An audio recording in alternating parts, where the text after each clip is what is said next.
Ya chicos, vamos a comenzar con la clase de esta semana de lengua y literatura, ¿cierto? Para el séptimo básico, y quien les habla, la profesora Daniela Ampuero.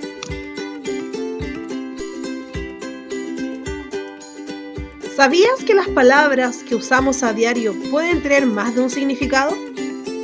¿Cómo esto? Vamos a verlo.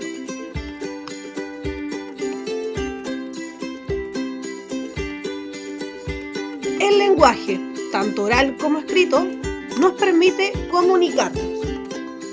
Va a depender del uso que le demos para poder transmitir un mensaje, pero también entender un mensaje de algún autor o emisor que nos quiera transmitir. Por eso hoy vamos a ver dos usos del lenguaje, que se llaman uso connotativo y uso denotativo. Atención con estos dos conceptos que los vamos a trabajar de a uno, así que anoten sus ideas en los cuadernos, tomen apuntes y ahí vamos. Si hablamos del significado que nos da el diccionario, hablamos entonces del lenguaje denotativo, la que se conoce como el significado propio de una palabra, ese que encontramos dentro del diccionario. Sin manifestaciones subjetivas. Este lenguaje es completamente objetivo. Esto quiere decir que no va a depender de lo que yo piense, lo que yo sienta, sino que el mensaje se va a transmitir como lo que es. Por ejemplo, si yo les digo, mi perro corre muy rápido, ustedes van a pensar, ¿cierto?, en un perro corriendo. No hay otra forma, ni tristeza, ni felicidad, solamente se va a pensar en la imagen que yo les estoy diciendo. Por eso es denotativo. Ahora vamos a ver dos frases donde está ahí un uso denotativo del lenguaje. Javiera y Matías comen sushi. Aquí no hay nada que interpretar, ¿cierto? Son dos personas que están comiendo sushi juntas. Vamos con el siguiente ejemplo. Los hermanos González juegan videojuegos. ¿Qué imaginan ustedes? Lo mismo que yo, ¿cierto? Dos hermanos frente a una pantalla jugando videojuegos. Si se fijan, aquí no hay un doble lectura, no hay un leer entre líneas, no tiene una función emotiva, simplemente nos cuenta qué están haciendo ciertas personas. Por eso es el uso denotativo del lenguaje. Lo contrario a lo que acabamos de ver se llama lenguaje connotativo, la cual no ocupa en la definición exacta de las palabras, sino que va a depender del contexto de donde la usemos, el sentido que le vamos a dar a ella.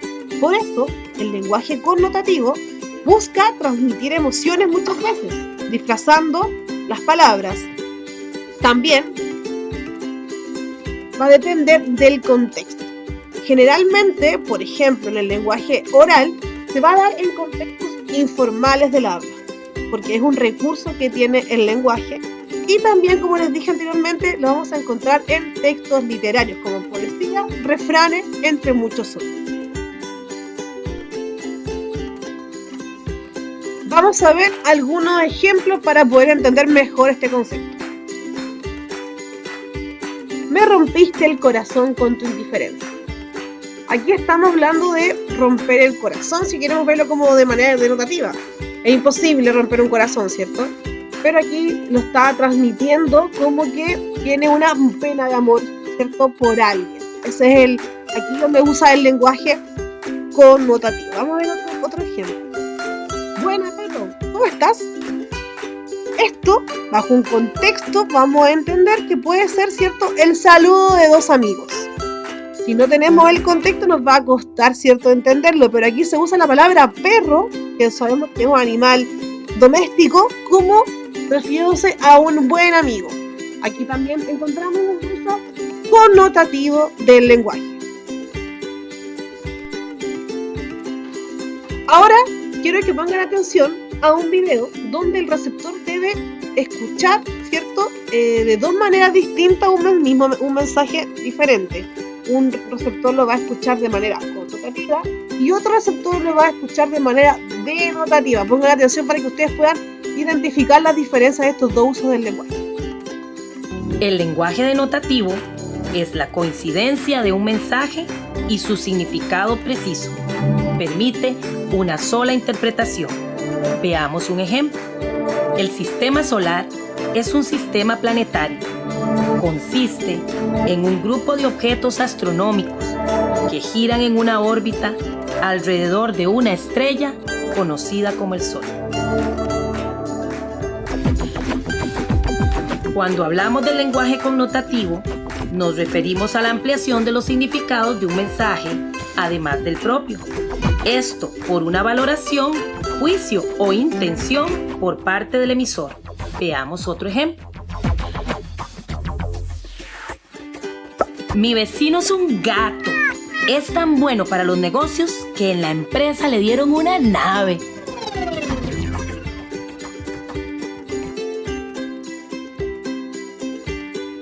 Ahora vamos a hacer un pequeño ejercicio que necesito que ustedes lo hagan en su cuaderno, ¿ya? Así que vayan a buscar su cuaderno y cada vez que escriban, pausen el video. Y el ejercicio es el siguiente. Les voy a dar una frase con sentido connotativo. Por ejemplo, me rompió el corazón en 1000 pedazos.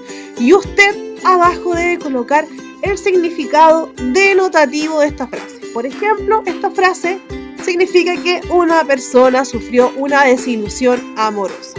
Así que usted va a hacer las siguientes frases en su cuaderno. Le pasaron gato por liebre. Ustedes notan el denotativo en el cuaderno. El jefe de María no se comió el cuento. Y por último, tengo la piel de gallina. Ya, chicos, esto ustedes lo escriben en el cuaderno y quiero revisarlo, así que me mandan sus fotografías, por favor. Ahora vamos a hacer un pequeño resumen de cada uno de estos usos del lenguaje. Este resumen les puede servir para anotar en su cuaderno como apuntes de contenido en el cuaderno de lenguaje. Primero vamos a ver el lenguaje denotativo. Este lenguaje busca transmitir la información, o sea, se usa para informar algo de manera formal con los usos correctos de las palabras. También la importancia está en el significado. Lo que más le importa es dar a conocer la idea de lo que quiere presentar, ¿ya? No disfraza el lenguaje, sino que solamente le importa que usted sepa lo que quiere plantear. También es un lenguaje objetivo. Esto quiere decir que no hay una doble lectura, no tiene una función emotiva, no busca transmitir sentimientos, nada. Solamente busca decir algo, ya sea formal, expresar un mensaje cotidiano, o también algún estudio. Es objetivo. Eso quiere decir que no va a depender de lo que usted piensa o crea. Y por último, lo va a encontrar en textos no literarios. Eso es muy importante, ¿ya? Se da también en textos literarios, obviamente, pero en los textos no literarios es exclusivo el lenguaje denotativo. Por ello, cuando usted quiera hacer algo formal, o cuando usted va a conversar con alguien de manera formal, siempre va a usar el uso de notativo del lenguaje. Vamos a ver entonces ahora el pequeño resumen del lenguaje connotativo. En este uso del lenguaje va a ser muy importante el contexto donde se dé. Por ejemplo, en el lenguaje escrito, un poema busca transmitir emociones. Por eso se va a usar el lenguaje de manera connotativa, o sea, se van a usar palabras, metáforas, distinto al concepto real o a la palabra, al significado real de las palabras que usemos, con un sentido más poético, ¿cierto? Así que vamos a depender mucho del contexto. Por ejemplo, en el lenguaje oral, en una conversación informal, también vamos a usar palabras que tienen con otro significado distinto. Por otra parte, tiene una función emotiva del lenguaje. ¿Qué significa esto? Que busca transmitir emociones, sentimientos, ideas, ¿cierto?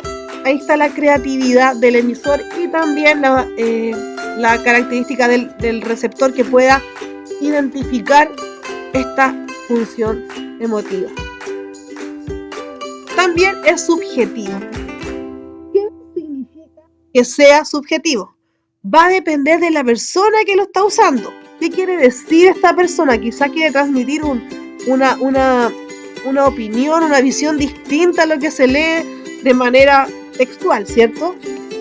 va a depender de quién lo lea y quién lo escriba. O quien lo diga, si es un lenguaje oral. Y por último, este tipo de uso del lenguaje está abundante en la literatura. Ya lo dijimos, va a aparecer en los poemas, sobre todo. El texto poético es el que más usa este tipo de lenguaje. También en los refranes, en algunos cuentos, en historias. Vamos a encontrarlo mucho en la literatura. Por eso hoy nos vamos a centrar en analizar el lenguaje connotativo. Me permito también comentarles que el lenguaje connotativo también lo pueden ver en imágenes. Aquí hay 3 imágenes claves que yo quiero que usted analice junto conmigo. Tenemos una primera imagen, que si lo hablamos de manera denotativa, es una persona que está pensando, mayor, de lentes, con la cabeza hecha de puzzle. Pero, ¿qué significa esta imagen?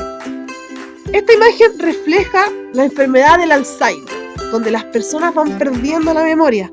Por eso las piezas de rompecabezas se están alejando de esta persona, simulando que esto va perdiendo sus recuerdos, va perdiendo su vida a través de este puzzle. La segunda imagen la podemos identificar de manera denotativa como una mujer abrazando a un hombre que está pintado de letras.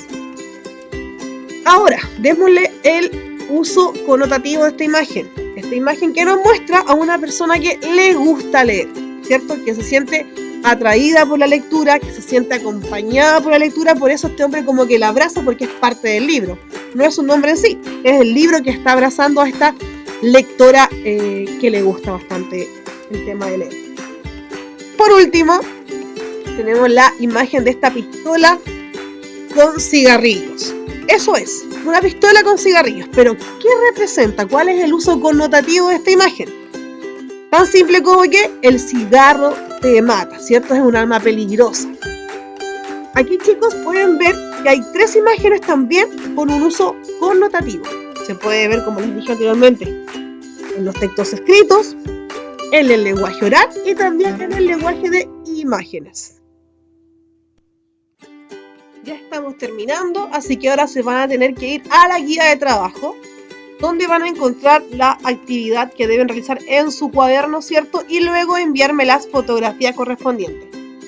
Para esta actividad vamos a necesitar sus tarjetas de aprendizaje.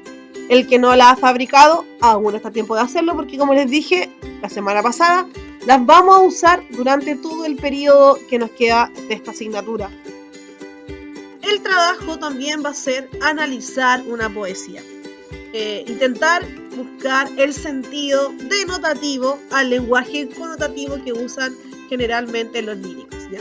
Así que vamos a necesitar el libro de clases donde está la poesía y su cuaderno para poder desarrollar la actividad.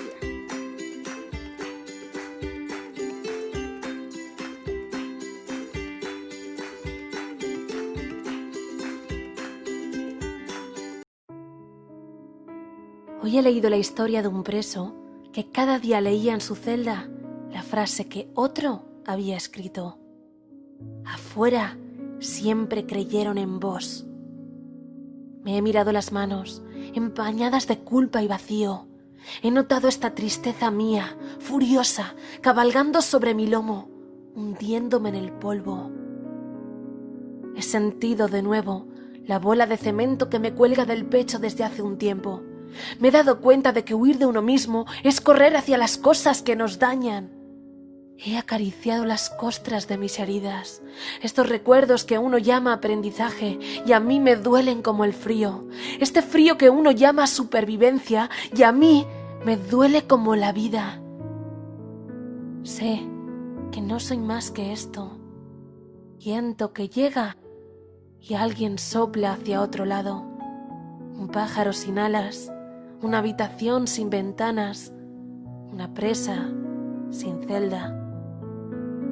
Entonces has entrado, como una brecha de luz hiriendo mi cielo enfermo, una frase para otro cayendo en mis ojos, una voz que dice: yo creo en ti. Y he sonreído, como se sonríe la esperanza, tranquila, tras estas rejas que a veces abrazo. Y he pensado que la libertad también está en los ojos de quien te mira cuando tú ya no te ves.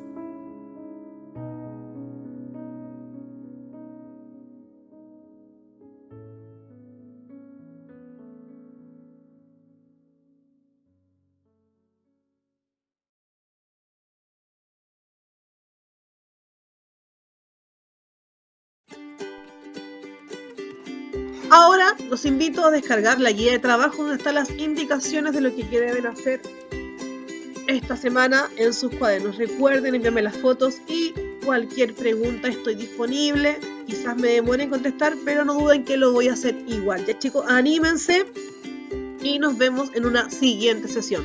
Chao, chao.